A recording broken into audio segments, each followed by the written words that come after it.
Je veux tracer le patron de la pyramide ABCDE. D'abord bien observer la pyramide, on connaît DE, 5 cm. On sait qu'on a ici à la base un carré, de côté 4 cm. Donc je fais d'abord un petit schéma pour avoir l'idée du patron que je veux faire. Je sais que je vais donc démarrer par mon carré, on pourrait l'appeler donc ABCD.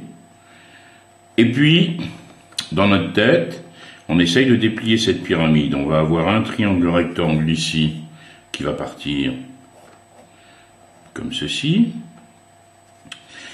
On a donc ici un angle droit. On a ici un autre angle droit, d'accord? Ici, on a le point E, toujours ce point E en fait. Qu'est-ce qui se passe ici? On a également un angle droit. Et puis, attention, ici, enfin, un angle droit. Bien.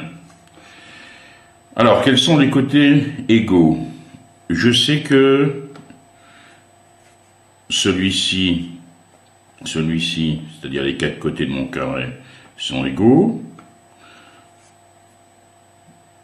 Ici, quand je déplie, j'ai DE ici, qui est évidemment la même longueur ici. Il faut faire attention, on repère bien les côtés qui sont en train de se joindre quand on va reconstruire la pyramide. Ici, ce côté, il va avoir la même longueur que ce côté. Ce côté ici, il aura la même longueur que ce côté. Puis attention, on a ici, bien sûr, ce côté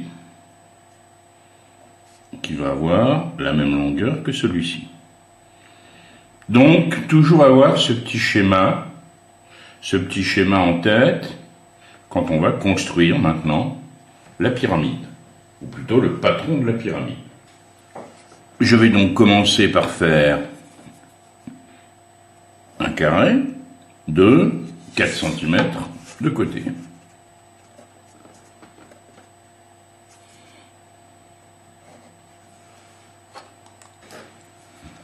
J'ai A, B, C et D. Bien, ensuite, je peux faire le triangle rectangle DEC, puisque je sais que DE a une longueur de 5 cm. J'ai ici un angle droit, et j'ai donc ici le point E. Il me reste ici à faire, bien sûr, le côté EC. Je sais que ici, mon triangle rectangle, je vais avoir un côté qui va rejoindre, bien sûr, le côté CE quand je vais replier ma pyramide. J'ai ces deux longueurs qui sont égales. Donc ici, je vais avoir un côté, et j'ai ici la longueur EC, que je vais bien sûr retrouver ici. J'ai donc ici un angle droit, et je n'ai plus qu'à tracer l'hypoténuse du triangle rectangle. Je continue. J'ai ici également un triangle rectangle que je démarre ici.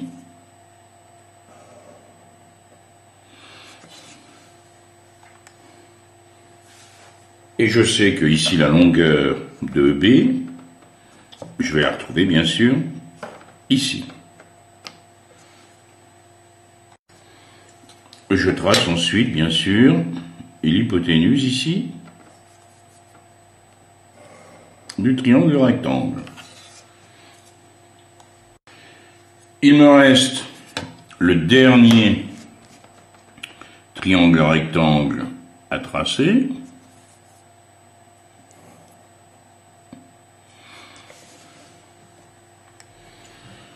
Je sais que DE ici a une longueur de 5 cm, donc j'ai ici également 5 cm.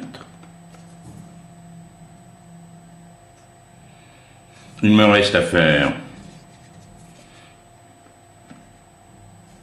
le tracé de ce segment.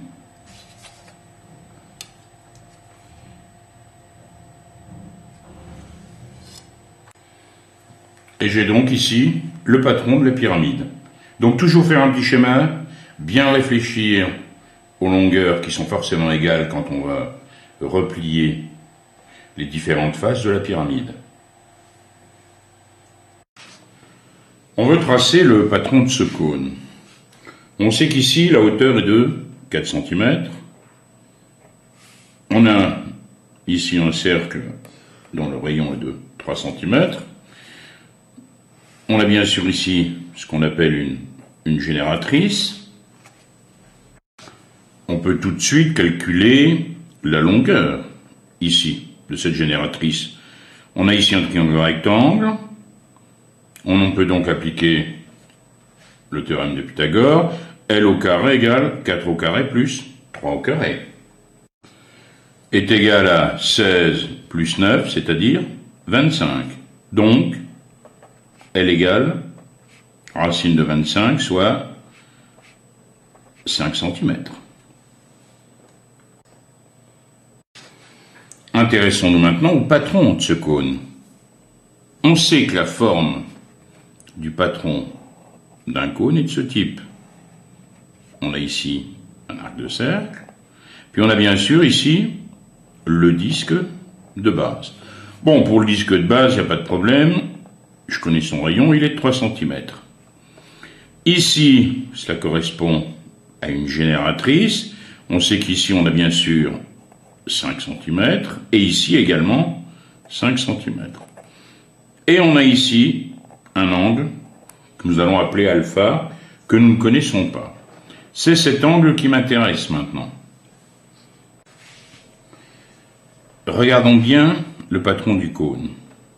Je vais placer 3 points ici, A, B, C, pour pouvoir nommer facilement à la fois l'angle ici ACB et l'arc ici AB. Qu'est-ce qu'on peut dire de la longueur de l'arc AB? Cette longueur est forcément égale ici au périmètre du cercle de rayon 3 cm. Bon, le problème que j'ai, c'est qu'il faut absolument que je connaisse l'angle alpha pour pouvoir tracer tout à l'heure le patron du cône. Qu'est-ce qu'on peut dire? Si cet angle alpha était 2 fois plus grand, qu'est-ce qu'on pourrait dire de l'arc AB? Il serait 2 fois plus grand. Il y a proportionnalité entre l'angle ici et la longueur de l'arc. Si vous imaginez l'angle le plus grand possible, c'est-à-dire combien de degrés? 360 degrés. Ça correspondrait à un arc le plus grand possible, c'est-à-dire tout le cercle. Le cercle de rayon 5 cm. Donc, on va dresser le tableau de proportionnalité entre l'angle ACB et l'arc AB. Si l'angle ACB était de 360 degrés, on aurait la longueur de AB qui correspondrait à la longueur du cercle de rayon 5 cm. 2 fois pi fois 5. Si la valeur de ACB est alpha, on sait que la longueur de AB correspond au périmètre du cercle de rayon 3 cm. L'égalité des produits en croix me permet de déterminer immédiatement alpha, la diagonale, 360 fois 2pi fois 3 sur 2pi fois 5.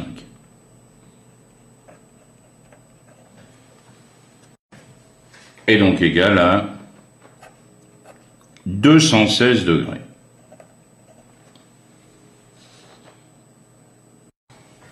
Pour tracer le patron, je commence par faire ici une génératrice. Je sais que j'ai ensuite un angle de 216 degrés. Je prends ici le rapporteur. Attention, 180, 190, 200, 210, 216 degrés.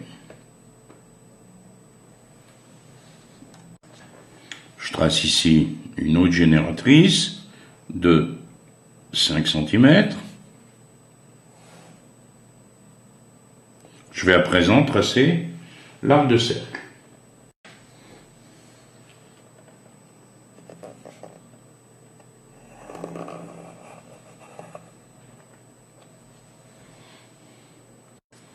Il me reste à tracer le disque pour être précis. Je pars ici du centre et je vais donc ajouter ici 3 cm pour avoir le rayon.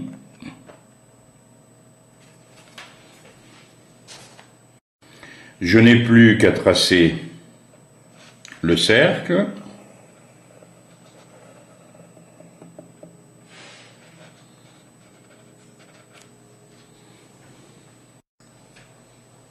Et voilà le patron du cône.